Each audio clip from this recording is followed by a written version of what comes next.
বিএনপিতে ভাঙা গড়া চলছে। ঢাকা, চট্টগ্রাম সহ 4 মহানগরে বিএনপির কমিটি। দর্শক, কয়েকদিন আগেই কিছু কমিটি ভেঙে দেওয়া হয়, তারপরে বেশ বিরতি। পুনর্গঠন কিভাবে হবে, কাকে দিয়ে হবে, এই নিয়ে নানা রকম দলের ভিতরে তোলপাড় চলছে।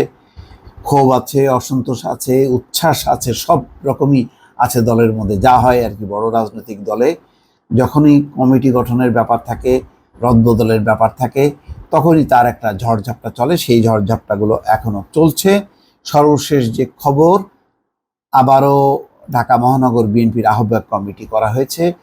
যুব দলের সাবেক সভাপতি সাইফুল আলম নীরবকে আহ্বায়ক এবং বিএনপির ক্রীড়া বিষয়ক সম্পাদক সাবেক ফুটবলার আমিনুল হককে সদস্য সচিব করে ঢাকা মহানগর উত্তর বিএনপির 2 সদস্যের আংশিক আহ্বায়ক কমিটি গঠিত হয়েছে।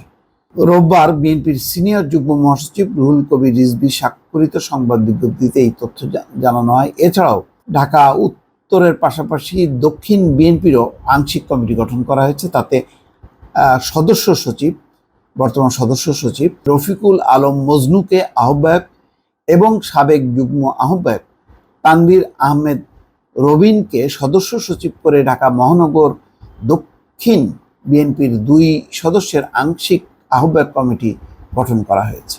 চট্টগ্রাম মহানগরে বিএনপির এরশাদুল্লাহকে আহ্বায়ক এবং সাবেক ছাত্রদল নেতা নাজিবুর রহমানকে সদস্য সচিব করে 2 সদস্যের আংশিক আহ্বায়ক কমিটি গঠিত হয়েছে।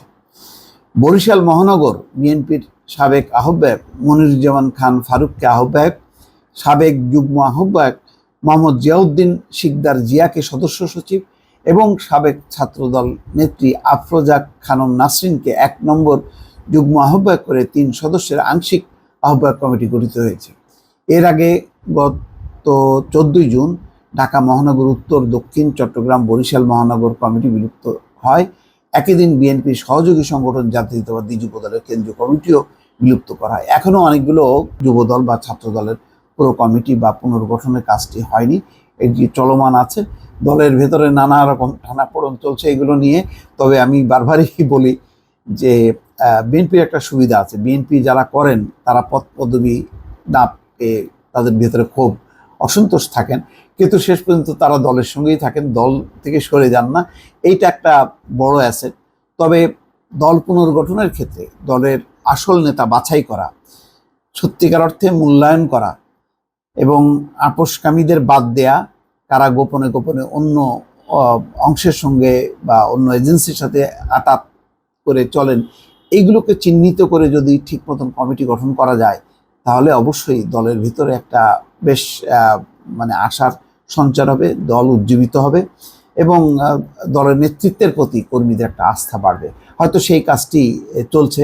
এখন গণমাধ্যম কর্মী হিসেবে আমরা সব কিছু জানি না, অনেক সময় আমরা হয়তো এই বিষয়ে বক্তব্য দিতে যে ঠিক প্রপার হয় না। কেননা দল যারা করেন, দলের নেতৃত্ব যারা দেন শীর্ষ পর্যায় থেকে, তাদের তো আসলে চাওয়া পাওয়ার কিছু নেই। তারা চান যে দলের যোগ্য নেতারা আসুক এবং দল আরও যাতে সংগঠিত হয়, আরও শক্তিশালী হয়। ফলে এই ক্ষেত্রে কখনো কখনো কোনো আলোচনা সমালোচনা আমাদের হয়তো সেটা ঠিক প্রপার হয় না। তারপরেও এই আলোচনাগুলো দরকার। একটা আলাপ আলোচনাগুলো না থাকলে দল স্থবির হয়, এক ধরনের স্বেচ্ছাচারিতা বাড়ে, এক ধরনের অন্য একটা মতও যে আছে সেই মতটাও তারা হয়তো খুঁজে পান না। ফলে সেই দিক থেকে আলাপ আলোচনাগুলো চলমান থাকা উচিত, কিন্তু নেতৃত্বের উচিত যে সঠিক তার মতন করে যোগ্য নেতৃত্বকে বাছাই করা এবং সামনে নিয়ে আসা। দর্শক, ভালো থাকবেন। আল্লাহ হাফেজ।